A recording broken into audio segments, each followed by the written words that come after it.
Hello everyone, this is Jen and I make useful English Lit study videos on Shakespeare, poetry, fiction, literary devices and more to help you guys get top grades in the subject. And so today in this video, we are going to be doing a past paper walkthrough on unseen poetry. And this is going to be on the first question, question 1, which is the single poem analysis. We're going to do a walkthrough on question 2, which is the comparative question, in a separate video. So make sure you watch that as well. But for this one, we're going to focus on the single poem analysis. I'm going to be using the AQA GCSE English Lit 2020 paper 2, and that's actually accessible on the AQA website under the assessment resources page. So you can go ahead and check that out there.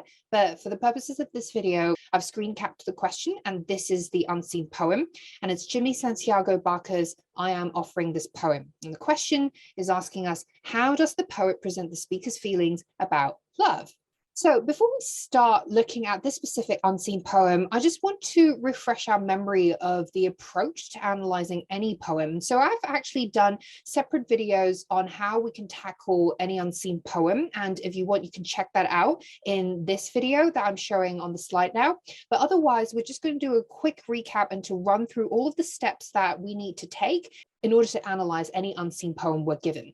And so the first thing we need to do, obviously, is to read the poem, right? And so at this stage, if you're able to summarize the main idea of the poem, great, go ahead and do that and summarize it in no more than 30 words, 1 to 2 sentences. But if you struggle to do that because you feel like you don't really understand the poem at this stage when you're just starting to read it, then that's okay. You can just move on to the next step and start picking out all the literary and language devices you can find.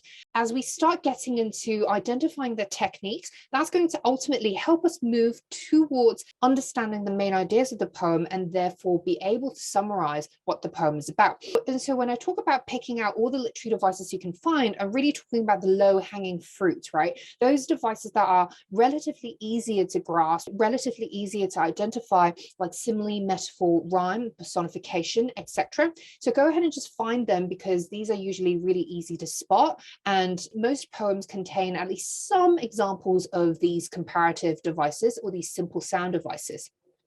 And so once you're done doing that, it's time for us to identify what I'd like to call patterns. And really, patterns is just examples of repetition. So whatever repeated words or phrases you can find, repeated line or sentence structures, or even repeated sounds. And actually, when you think about devices like alliteration, that's a sort of repeated sound. It's just specifically the repeated consonant sound, or when we talk about assonance, that's repeated vowels, right? So actually, a lot of literary devices are also examples of repetition, but we can actually start by just looking at the quotations before we think about what those technical terms are. And so once we're done identifying patterns, we have to do the opposite, which is to identify tensions.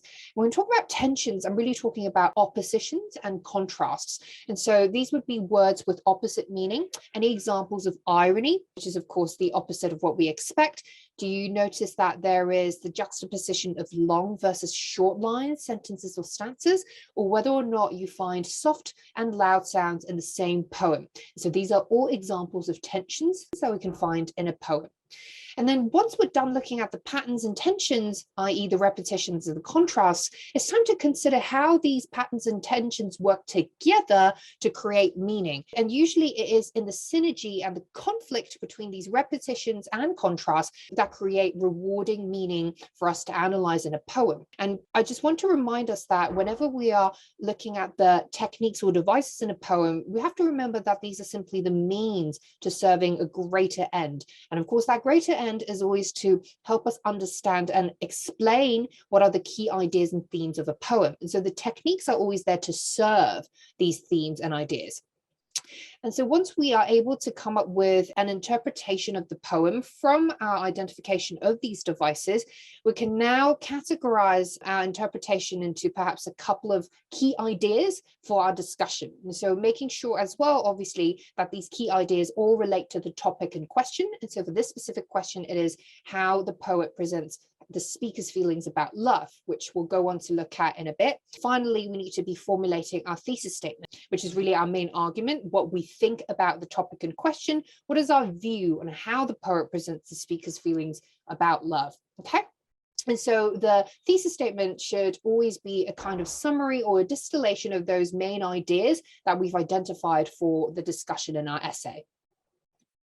So let's start with the basics. First, we need to be reading the poem, but it's not just reading it mindlessly or skimming and scanning through it. Make sure that we read it at least twice. And then preferably, I want the second time that you read the poem to be done aloud, okay? And of course, if you're in an exam environment, then you can just do it under your breath. But I want you to feel the words on your tongue. And the point of that is to ensure that you get a sense of the poem's sound and rhythm, and not just looking at the words themselves, because we always have to engage with poetry, not just as a group of words that presented on a page. We also have to engage with the other dimensions to it, right? How it sounds, how does it feel like in terms of the rhythm? What is the pacing when we read it out? What does it look like in terms of the shape or the organization? So as we know, poetry is much more than just a group of words. So that's why I want us to also read it aloud, okay? It's really important. And so once we read the poem, we need to focus on the question's topic, okay? So always paying attention to what the question is asking us to focus on.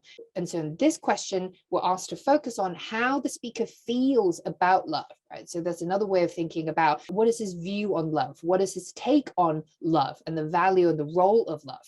And then finally, as I said, see if you're able to summarize what the poem is saying about the question's topic in 1 to 2 sentences, right? This can be a very basic summary. At this stage, there's really no need for there to be a sophisticated argument. I think we can arrive at that argument once we analyze the use of the techniques and come to a more developed interpretation, right? So as I said, if you struggle with this at the stage, that's okay. Move on to the next step and start engaging with the details, because it's always in looking at the details, the quotations, that we'll be able to come up with those ideas, and of course, to understand the poem and ultimately be able to summarize it in any way. And so just to give you a sample, perhaps summary here, we can say, well, in the poem, the speaker expresses his love to the addressee and tells her or him that he will be there for her in any circumstance. And he also actually presents love as the only thing that one needs for survival.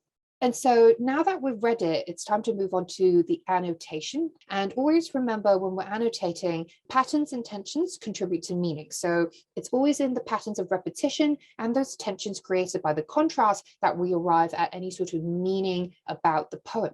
And so the first thing is start with what you know, okay? Those low-hanging fruits. Can you identify any examples of literary devices you already know that you're familiar with? Go ahead and highlight them. And actually, we see quite a few of them in this poem. For example, in line 3, keep it like a warm coat when winter comes to cover you. In line 5, or like a pair of thick socks the cold cannot bite through, etc. And then also we find it in line 18, right? Like a cabin or hogan in dense trees. And of course, metaphor as well. You can find it in line 9. So it is a pot full of yellow corn to warm your belly in winter. All the way down to line 11, it is the scarf for your head, etc., etc. So loads of these similes and metaphors in this unseen poem. So that's a win. And if you happen to struggle to find any devices at all, say, for example, you can't actually find any examples of simile, metaphor, or personification in a poem, then what you can do is to just start by spotting groups of words or descriptions that relate to the same idea, right? Because that already would be examples of diction, or what we call semantic field, right? So groups of words that relate to the same theme or idea, and you can start from there. So yeah, these are the examples of simile and metaphor in the poem. And the next thing to do, finding patterns of repetition. So as I said just now, repetition doesn't just have to show up as repeated words. That's the most basic level of repetition, but you can find repeated sounds in the form of rhyme, alliteration, or assonance, repeated syntax in the form of parallelism, anaphora, or epiphora. And you've got repeated structures as well, which is more related to form. For example, you find a poem that contains quatrains, right? 4-line stanzas, and that's consistent. That's a repeated structure. You find refrains, right? A line at the end of each stanza that repeats throughout the poem, which we find here in the line I love you, which is the refrain that recurs 4 times throughout the poem. If you find iambic pentameter, usually you can find that in sonnets or alternate rhyme schemes. Anything that is consistent structurally throughout a poem, that's actually already a repeated structure. There's a pattern for you. Once we're done finding patterns of repetition, we go ahead and do the opposite, find examples of contrast, right? And so when we're thinking about contrast, we're really looking at whether or not there's anything in the poem that sticks out or doesn't really fit in with the rest, what we call anomalies, or whether or not there are points in the poem where there's a certain change in the dominant pattern. So say, for example, in this poem, we notice in perhaps the third main stanza, the one that starts with line 14, keep it, treasure this as you would, we said that this is a stanza that is slightly longer than the rest of the stanzas. And so perhaps there's something happening in this stanza that's worth our attention, or maybe it's a certain kind of build up to this emotional climax that the speaker wants to convey. So anything that kind of sticks out or doesn't really fit in with the rest of the pattern, we can understand that as a certain kind of contrast, right? That's different from the rest. And if you want to look at perhaps, say, the use of hyperbole, we notice that there's also a set of contrast between the first stanza where the speaker says, since I have nothing else to give, and in line 8, I have nothing else to give you, this idea of nothing, contrasting that against what comes towards the end of the poem in line 24 when he uses all. It's all I have to give and all anyone needs to live. So this contrast between the idea of nothing and all, that's an interesting contrast for us to perhaps examine. And then also there's contrast in the rhythm of this poem. You notice that in the main stanzas, the rhythm is quite varied and spontaneous and unpredictable, but we see that in the rhythm of the refrains, I love you, I love you, I love you, I love you, that's very consistent throughout, right? And it's worth thinking about why that is the case, why there is this contrast in the spontaneity and the regularity of the rhythm in the main stanzas and the refrains.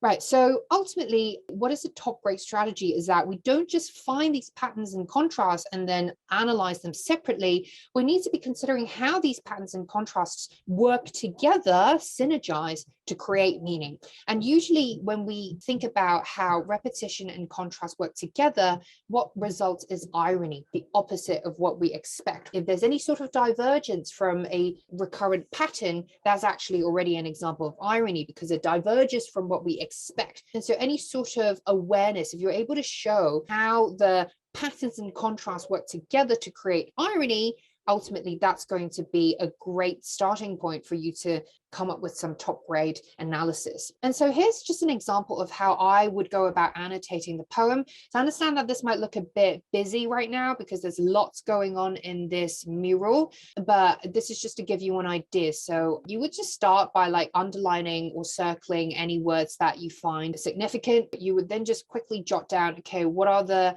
literary devices and also what are their corresponding quotations, and then just write on the side very quickly, jot down some ideas you have about how the technique helps convey the main ideas. Once you're done spotting all of the devices, what I want you to do is to group the devices together into these sets of oppositions, right? So for example, refrain and periphrasis, these are actually examples of pattern that I have identified in the poem. And I'm thinking about, well, okay, what is a tension? What is an example of tension or contrast that I can group this with to help create meaning that I think serve one unified idea? And so, for example, with this poem, I think the use of refrain and periphrasis, they combined convey this idea that despite any sort of unpredictability or chaos in this world, you can always go back to a centralizing force, and that is love. Because that is one thing that the speaker believes is consistent regardless of whatever happens in the world. But then you contrast that with the rhythm, the variety, the varied rhythm that is presented throughout the poem. For example, you know, the joltingness of the rhythm, the sort of push and pull that's created by the haphazard mixture of the enjambment, but also with the caesura, that's just kind of like peppered throughout the stanzas. But you contrast that with the uniformity of the rhythm of the refrains, right? I love you, I love you. And so that creates a really nice idea of how, despite all of the chaos and the unpredictability of the rhythm, as such by extension of the rhythm of life, there's always a very grounding, regular, uniform, comforting source of regularity, and that is the rhythm that's conveyed in the refrain of I love you. And so this idea is really nicely conveyed through the juxtaposition of these patterns of the refrain and the periphrasis, and also the contrast between the varied rhythm and the regular rhythm in the refrains. So we can look at the other sets of patterns and contrasts in the next slide. This is just to give you a visualization of how I annotated this poem. And so the next step is to then start grouping our points and observations about the poem into the ideas, and ultimately to distill everything into a thesis statement and to create an argument. So for this, the first thing we do is, as I said, group the patterns and contrasts in a way where they convey key ideas about the speaker's feelings towards love. So group one, I explained refrain plus periphrasis versus the rhythmic variation. And then the second group that we can look at is the use of rhyme, specifically the first and last stanzas versus the contrasting ideas in the final stanza. And so we can look at that just really quickly here, the use of rhyme. So in the first and final stanza, we see the presence of rhyme a little bit in the first stanza, where you have the you and the echo of the you that rhymes with the final word of the stanza, which is through, right? So very faint rhyme there, but as the poem moves to the final stanza, actually there is more pronounced examples of rhyme. So for example, give, live, a perfect end rhyme there, and then live, living, a bit of an echo half rhyme, inside, outside, and live or die, right? Die and side. So, a bunch of end rhymes and half rhymes there, but it's worth thinking about, well, why is it that in a poem that doesn't really feature much rhyme, towards the end of the poem, it ends with these sonic resonances? Or is it trying to convey this idea that, again, despite, whatever chaos and unpredictability and inconsistencies in the world, ultimately, if you return to the speaker's love, you will always be able to find that comforting sense of regularity, right? That predictability. When you contrast that with these ideas of how it doesn't matter if you live or die, the world doesn't care, but if you go back to love, then there's always a certain kind of comforting, centralizing force, right? So these two groups of devices convey a similar idea, which is that the speaker feels that love is an anchoring force and a source of constant comfort in a world of unpredictable twists and turns. And then another group that we can look at is the comparative devices, right? Similes and metaphors versus the contrasting imagery of warmth versus cold, and specifically cold as conveyed through the imagery of winter. And so this second key idea is that the speaker feels that love is the most reliable source of warmth and protection in a world that is often harsh and cold. And then once we have identified these two key ideas, we want to consolidate them into a thesis statement, i.e. your argument, right? And so this is an example of what you could perhaps say for a thesis statement. So in Baca's I'm offering this poem, the speaker expresses his earnest love for the addressee and presents love as a source of constant comfort, warmth, and protection in a world that is often cold, chaotic, and unpredictable. And you see that this is very much a sort of paraphrased combination of these two key ideas that we have identified and gleaned from our analysis of those devices. So you notice that everything kind of works together, but ultimately, even though the thesis statement is something that you would write in the introductory paragraph, the funny thing is, actually it's often better for us to work backwards, meaning that it's better for us to maybe come up with the ideas for the main body paragraphs first. And then once we have a clear understanding of what those ideas in the main body paragraphs are, we can then work backwards to distill it into our thesis. Yeah.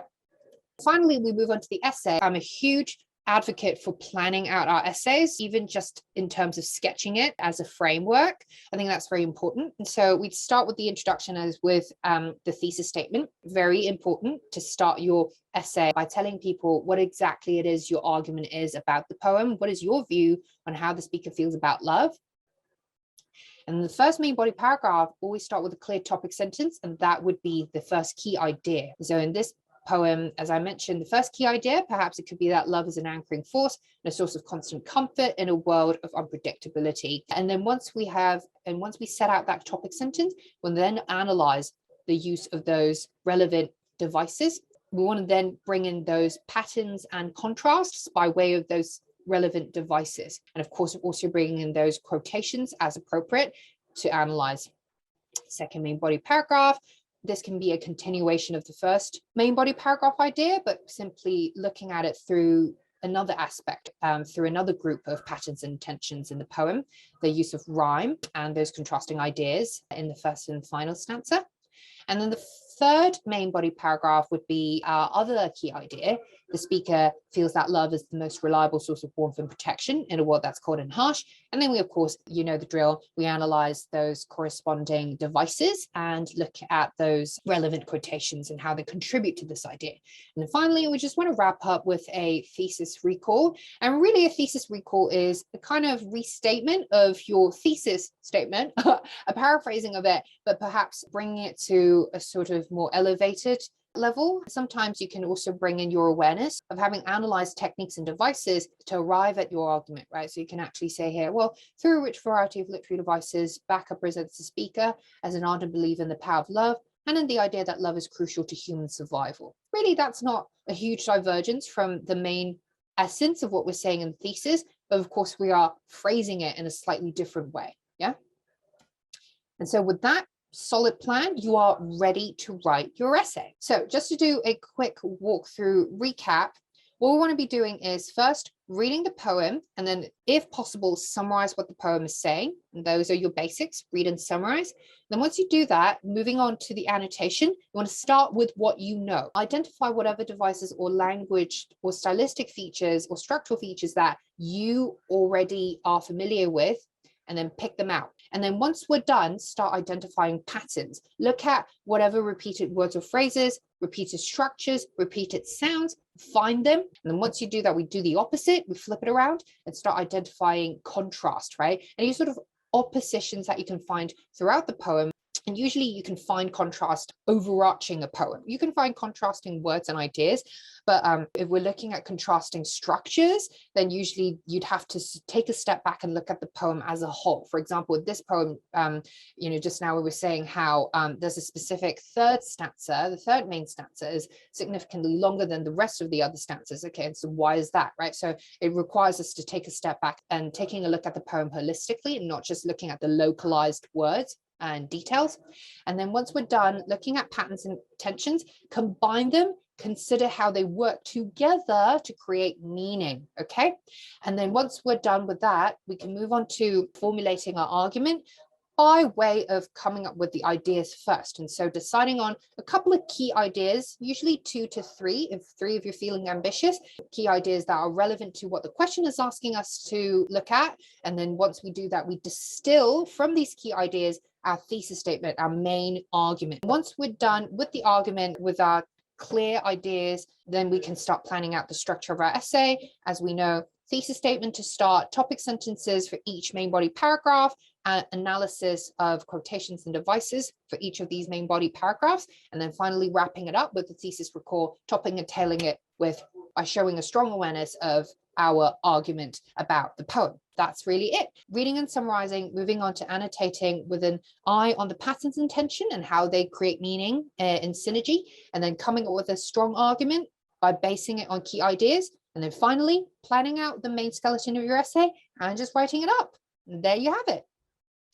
As I mentioned, you want to also watch part 2 of this unseen question past paper walkthrough, and it will be how to compare unseen poems. And that's actually a rather substantially different set of skills, even though they're both poetry analysis. Quite a lot of students struggle with comparison, especially when it's dealing with unseen text. So we're going to look at that in detail in the next video. So make sure you watch that as well. And so there you have it, guys. I hope you found this part 1 of this unseen poetry past paper walkthrough helpful. The approach to analyzing any poem is essentially the same. So there is a system, there is an approach to doing this, even though it is unseen. And I know anything unseen can be daunting, especially in timed conditions. As long as you have a clear approach and solution and framework in mind, it really shouldn't be that much of a challenge. Okay, so I hope you found this helpful. And if you did, please, as always, hit the thumbs up button below, subscribe to my channel, and you can also check out my poetry guide playlist. And I have also specific analysis, detailed analysis on the poetry anthologies covered by the AQA syllabus. You can take a look at that. And as always, if you have any questions, go ahead and follow me over at Hyperbolate on Instagram, where you can direct message me with any questions you may have about poetry or just about your study of English literature in general. And I will see you guys in part 2 of the video or in other videos. All right, and I'll see you guys soon. Bye.